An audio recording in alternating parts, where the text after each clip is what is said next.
become the woman that I am inside. 97 dreadlocks are gone. I looked in the mirror for the first time and saw that, hey, I am not my hair.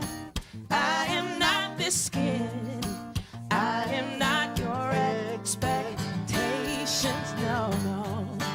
I am not. Hi everyone, welcome to my channel. If you're joining us for the first time, I'm happy to have you. And if you've been around for all of the 1 month that I've been around, I'm just happy and grateful for the support that you've been giving me.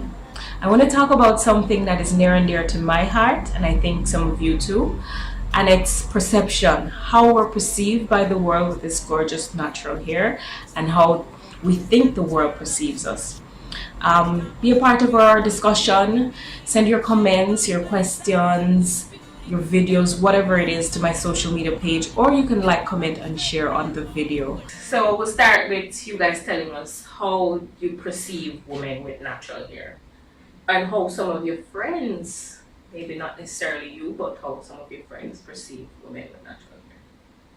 Okay, well, first of all, women with natural hair, by many men, are perceived as, based on society's traditional values, you see it as it's a little old-fashioned. You see it as, a little bit churchish, and there are a lot of people that don't like it. So, they want to see like straight hair, relaxed hair, because it adds to what it is. They want to see the white concept hair. of beauty is. Mm-hmm. Yeah. I mean, like growing up, when I was growing up, one of the major perceptions you used to hear, because I grew up in a different era from most of you, because I'm a lot older than you guys. But people used to iron their hair with these flat irons that you used to put on a stove. And I used to ask, like, why was this necessary? And I was told that because you have bad hair. And I grew up with the perception thinking that natural hair was bad hair. However, as I got older, I was a bit more exposed to what really is, I eventually started to break away a lot of the perceptions about how black women perceive themselves, first of all, and how I perceive women to perceive themselves. And it was a situation where, like Mugi said, most of my friends, 99.9% of my friends, prefer women with straightened hair or relaxed hair or processed hair. And I always thought it to be a bit of brainwashing, because you're taught through the system to hate yourself. However, over time, I came to realize that natural hair is probably the most beautiful thing, and I'll give a specific example. My wife, when we were living in St. Martin, but before she had her hair processed, and one day she came to me and she said to me, before we got married, I would love to cut my hair, what do you think? And I said, it's not a problem. I don't love you because your hair is a particular way, you want to cut it, it's your hair. So she eventually cut it, and we got married with her hair pretty much closely cropped, very low. And it's been that way ever since. And I think she's even more beautiful now to me than ever before. Now she's grown it into locks. And for me, the only complaint she has is that it's heavy now. I think a lot of our men are still trapped with this idea that a woman has to process her hair to be accepted and acceptable to them, because they've been caught up in this white mindset that you have to have straight hair. I think it actually started in real terms about 1978 when I watched Roots for the first time. That show. You got woke. It woke me up, seriously. Both my grandfathers on both sides of my family are white men, okay? My grandmother on my father's side is a direct descendant of a slave. She's as dark as the chair.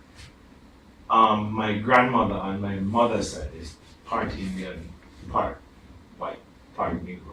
Probably grew up a little confused. Yeah, but the thing is that over time I came to identify with the core of me, which is Negro.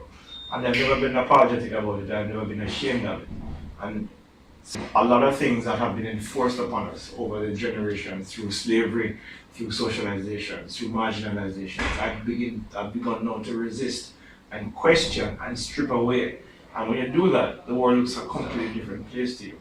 So this whole process here for me is foolishness. Because if you hear, you know how I feel about your hair, for example.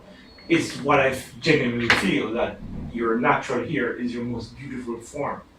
The whole facade of straightening and processing, whatever it is just another way you get trapped within this cycle of believing that the white philosophy of what beauty is what it's supposed to. It's one of the reasons why I don't follow beauty contests, because it's ridiculous. Because the perception is that the white ideal is what makes you beautiful. That's rubbish. The white ideal is for white people. And this is not a racist comment, I'm just saying, if you are a white man and you like long hair, blue eyes, that's your thing. I'm a black man, I like my girl with her hair curly and her eyes brown and her skin beautiful and ebony. That's me.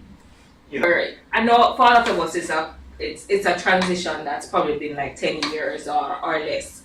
So before you embarked on the transition, how you thought they perceive women with natural hair, and even now that you're in it, what has been your impression?